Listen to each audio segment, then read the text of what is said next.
will go, as we're here today, to commemorate once again, Sean Keenan. A great man, as everybody here knows. Some people here might not know them, but I know them well. There are all people standing here in front of me know them. I always said it. In my time, he has been the best Republican in this city up there. So now, I'm going to go with the laying of the wreath. There's no in there to lay a wreath behalf of the Keenan family.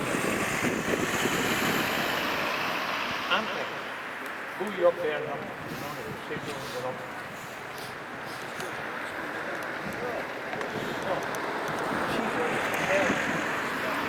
Yes,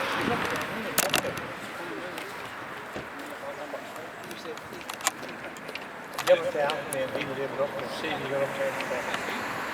That wreath was laid by Noreen, daughter of John Keenan, Noreen Cannon. The next wreath will be laid on behalf of the Ulster Executive of Republican Sinn Féin by Anthony Rankin.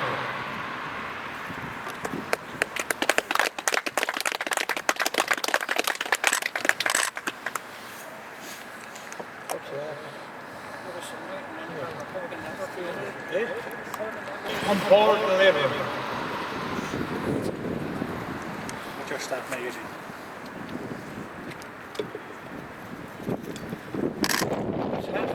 Come in there.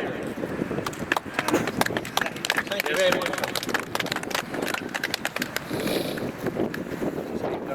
This is here.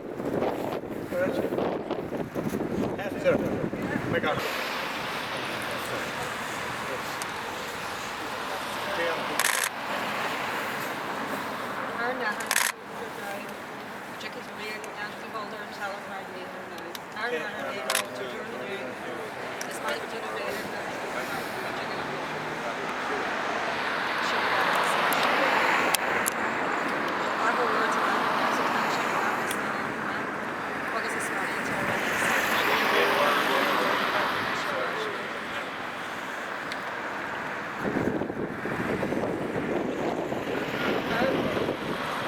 Her words along the grass, the town shared along the span of the ground, the span of the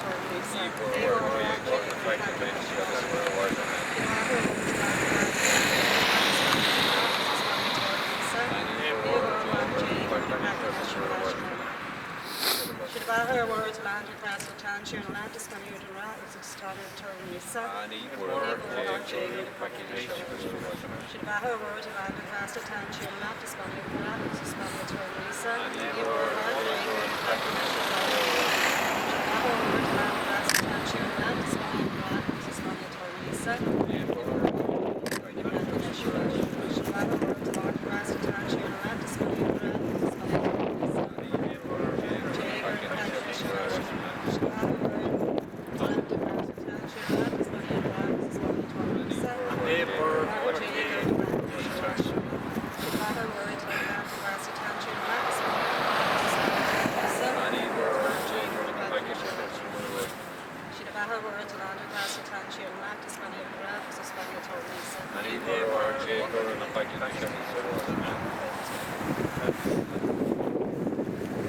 Thank you, Hester. I'll now ask Martin Duffy, Vice President of the Republican Sinn Féin, to read the proclamation.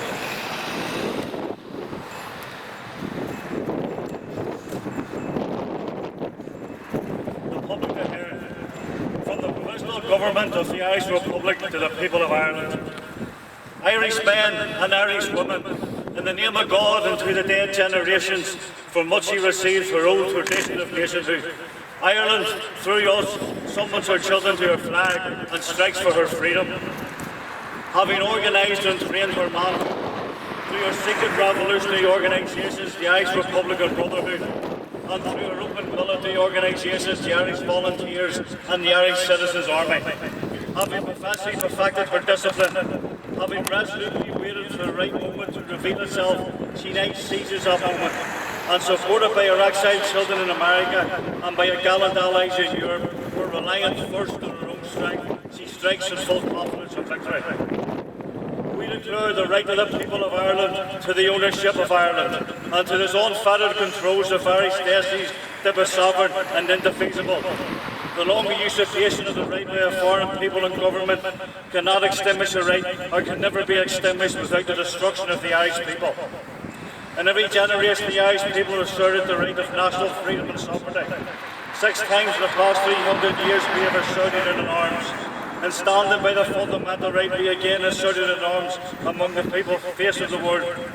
We hereby proclaim an Irish Republic as a sovereign independent state, and we pledge the lives and the lives of our comrades in arms in cause of its freedom, its welfare and its exaltations among the nations. The Irish Republic is entitled to and hereby claims the allegiance of every Irish man and Irish woman. The Republic guarantees religious, civil liberty, equal rights and equal opportunities to all the citizens, and declares to resolve to preserve the happiness of the whole nation in all its parts, cherishing all the children of the nation equally, oblivious to the differences carefully fostered by an alien government who have divided the minority from the majority in the past. Until our arms have brought this opportune moment for the establishment of a national permanent government representative of the whole people of Ireland and elected for the suffrage of the men and women, the provisional government hereby constituted will administer the civil and military affairs of the Republic in trust to the people. We place the cause of the Irish Republic under the protection of the Most High God, whose blessing we invoke upon our arms, and we pray that nobody who serves this cause will dishonoured by cowardice, inhumanity and rapine. In this supreme hour, the Irish nation must, by its valour and discipline, and by their readiness and sacrifice themselves for the common good, prove worthy of the august destiny in which it is called. Signed on behalf of the Provisional Government, Thomas J. Clark, Sean McDermott, P.H. Pearce, James Conley, Thomas McDonough, Eamon Kent and Joseph Plunkett.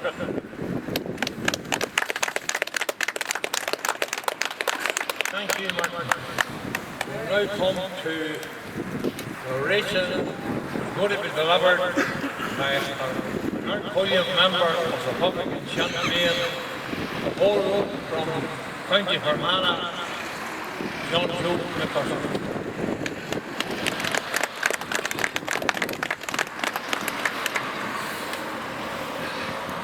Out the road with Dini Usley, out the Dini Publicani. It's more than our dumps of Behan Shahanu, Aganat Shah, Ahmed, and Shahanu, Courtney, August Omas of Horch, Volunteer, Sean Keenan, August of Van Kiela, Nancy, August of Wak, Column. There is much we would need to talk about here today, about economics, about the environment, about the power play of politics, and to talk about the continuing theft of territory and resources from weaker nations across the world, whether it be oil in the Middle East, the Palestinian, Gaza Strip and West Bank, minerals in the Ukraine, the Crimea, homelessness and poverty here in Ireland. On this day, we are mindful of the continuing predatory resource wars raging in the Ukraine. One can only refer to it as the gang rape of the Ukraine. I will confine myself here today, nevertheless, to talking about volunteer Sean Keenan, August Atlan, August about Sean and others before me who have spoken about the plight of the Irish nation. Volunteer Sean Keenan was a father, a good family man. This humble man from here in the town of Derry dedicated his life to the cause of Irish freedom. Sean was an active member of the Republican movement, whether as an active volunteer or seeking support in America, Canada and speaking at rallies across Ireland. Sean was a pivotal player in guiding the Republican movement along the road towards the All-Ireland Republic. He spent many periods of imprisonment and was arrested near Lisbon's County Fermanagh on the 24th of July 1976, along with Rory O'Grady. He was also a proud supporter of his Derry GAA team. He was a Gaelic speaker. He also supported other sporting and cultural organisations across the country. Sean Keenan was all too aware that converting the revolutionary organisation into an exclusively political party was not the way to bring about a united Ireland. In consequence of his beliefs, in 1986, as was the case also in 1969, John Keenan decided to hold firm on his Republican principle of abstention from the establishment of Leinster House Dublin and Stormont Castle Belfast. In consequence of the split of the Republican movement, Sinn Féin, the Provisionals, threw a halter on the Irish people, and as before, with the old Nationalist Party and the SDLP, walked the people back into the English Imperial Empire. Today, we recognise the continuing construction of a satellite English state, with all decisions still firmly controlled by the Parliament at Westminster and their exchequer. Sinn Féin, the Provisionals, cannot become more radical. They cannot become more revolutionary. They have begun a journey, a regressive journey. It seems they are uncertain where it is going.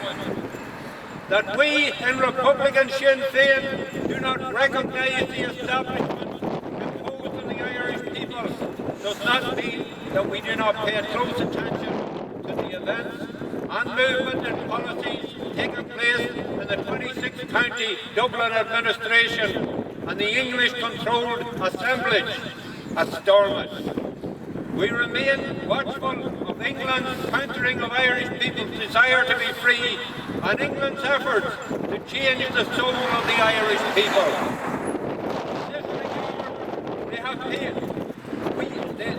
periodically been assisted by RTE and elements within mainstream politics in the 26 counties, to the extent that one would believe that there was a bonus for how many times they used the expression Northern Ireland. Neither is it helpful to the cause of Irish independence to hear members of the GAA Executive Council speaking on BBC One the 27th of February 2025 in reference to the proposed national stadium to serve Northern Ireland and pleading for more money to redevelop Casement Park in Belfast. There needs to be a think-in by nationalist Ireland and a serious look at our strengths and opportunities as a united people. We should not be pandering to England to promote our culture and sporting heritage. There is another way. There is another way. Bernadette Devlin wrote a book entitled The Price of My Soul. I have to say that I never read the book, but it is on my to-do list. I would be absolutely certain, however, that £100 million would not see her sell her soul or her country for any such